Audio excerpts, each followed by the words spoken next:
يوروشيتش في المؤتمر الصحفي على فكرة انسحب، ما كملش المؤتمر. اتكلم في البداية وقال اتفرجوا على الهدف وعرض على الموبايل بتاعه يعني، وقال مين أقرب لخط منطقة الجزاء، يعني عايز يشاور إن الكرة تسلل يعني.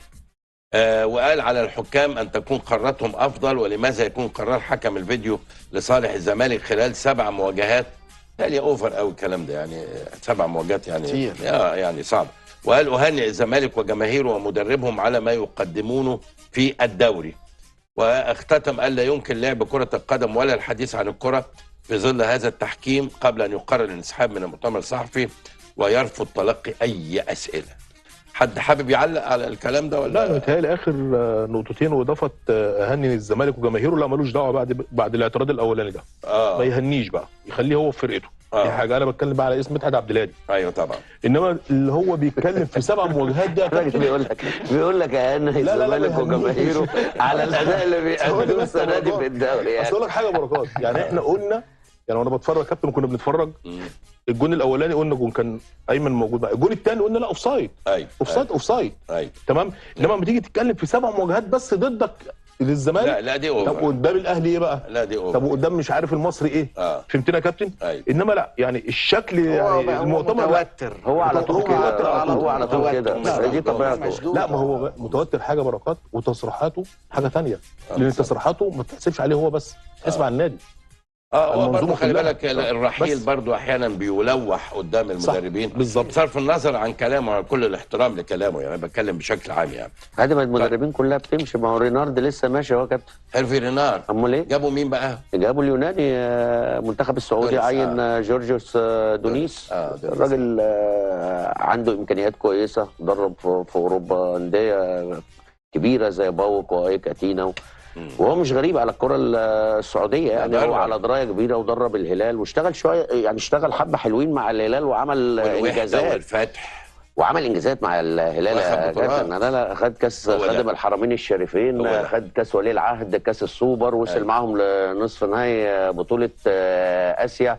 ايوه لا يعني راجل على درايه، وده شيء كان متوقع يعني. برضه خد بالك كابتن، المعسكر الاخير الودي للمنتخب السعودي وهزيمته المباراتين، وخصوصا طبعا المباراه اللي كانت قدام منتخبنا وهزيمته هزيمه كبيره 4-0، بقى كان في انتقاد كبير جدا ليه، فده كان شيء متوقع. هو كانت الناس ممكن تتكلم بس ايه، طب لو فضل ممكن عشان التوقيت وخلاص كاس العالم وكده، ولكن الناس شافوا ان هو ده القرار الصح اللي المفروض يتخذ في الفتره دي. طبعا بس ده قرار صح يا بركات الوقت ده.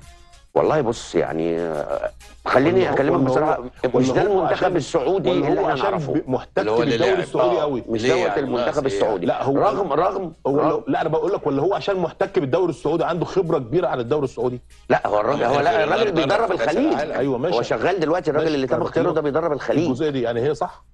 لا هو بص، اعتقد ممكن تكون صح. انت بتقول المنتخب السعودي مش هو المنتخب اللي لعب؟ لا المنتخب السعودي اما لعب قدامنا لا كان ناقصه يا كابتن لعيبه. مين؟ لا كان ناقصه سالم الدوسري، صلاح ابو الشمات، ناصر الدوسري، خيبري، وليد الاحمد، طنبكتي. لا يعني كان ناقصه لعيبه. ولكن حتى المنتخب السعودي يا كابتن منتخب كبير، مهما نقص من لعيبه بالظبط هو المنتخب السعودي. أيوة فهو ما اداش اي مردود بصراحه، واعتقد ان هو التعديل اللي عملوه ده اعتقد هو في صالح المنتخب السعودي. اتفق معاك تمام. طيب عايز قبل ما اتكلم على ماتش، لانه طبعا الماتش يوم الاثنين الجاي ماتش مهم قوي، عايزين برضو ندي نبذه عنه كده، بتاع الاهلي وبيراميدز طبعا، لان مش هنكون عندنا برنامج الا يوم الاربعاء يعني.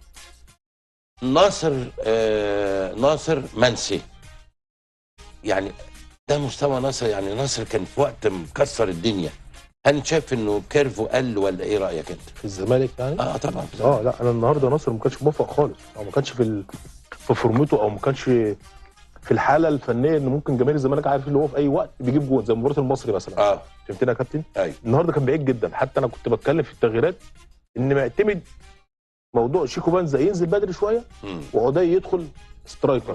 ايوه تمام. نعم. وناصر يتغير. ايوه. ومع الوقت ان سيف الجزيري ينزل مطرح عدي لو هو خلاص بدا يعني. ده كان بره خالص. يعني انت فاهمنا يا كابتن؟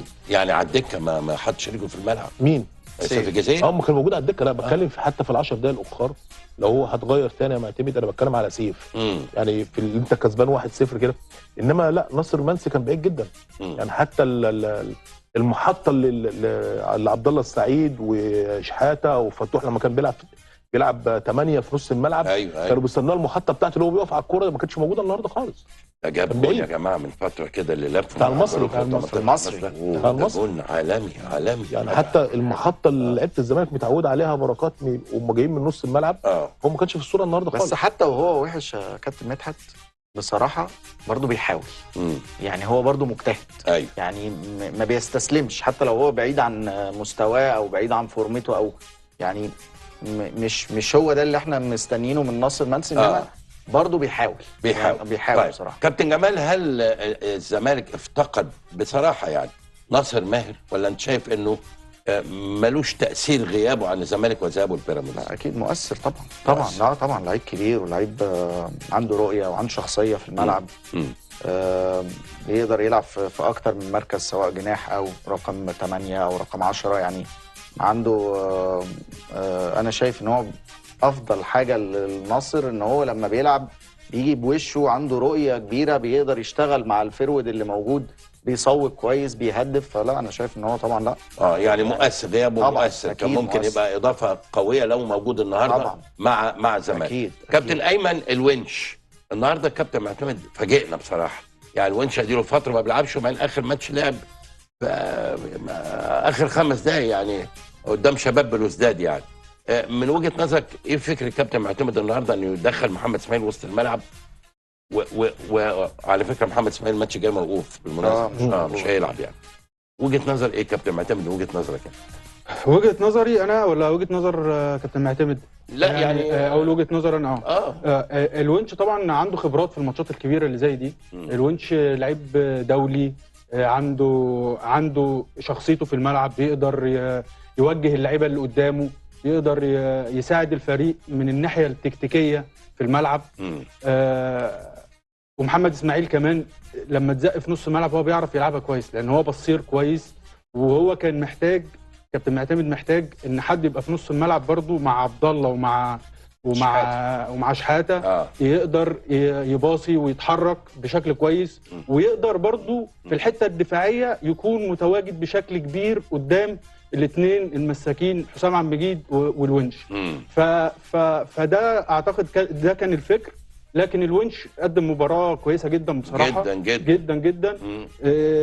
يعني بتمنى لهم التوفيق الفتره يعني شايف ان ده لا. طب انت لعبت قدام بيراميدز ولعبت طبعا قدام الزمالك، ايهما اصعب على الاهلي؟ ماتش يوم الاثنين امام بيراميدز ولا ماتش امام الزمالك يوم الجمعه وانت لعبت قدام الاثنين؟ لا طبعا مش هنختلف ان ماتش القمه بيبقى اصعب طبعا.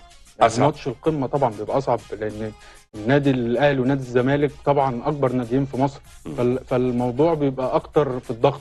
لكن احنا مش هنقول كده، لان ماتش بيراميدز احلى ماتشات تتلعب فيها كوره والله. ايوه بس بيبقى صعب يا كابتن من ناحيه الضغط بالنسبه لنا احنا. ايوه احلى ماتشات في الدنيا يتلعب فيها كوره اهلي وزمالك. اهلي وزمالك. انت لعبت كام؟ فاكر؟ سوري يا كابتن اتفضل. لعبت كام ماتش اهلي وزمالك فاكر؟ في حدود 20 مثلا. لا اكتر يا بركات. ممكن. خسرت كام ماتش فيهم؟ لا الحمد لله تمام. ولا ماتش؟ الحمد لله. ولا ماتش؟ الحمد لله. كلام جد؟ الحمد لله والله. ما بين فوز وتعادل. فاكر كام فوز وكام تعادل؟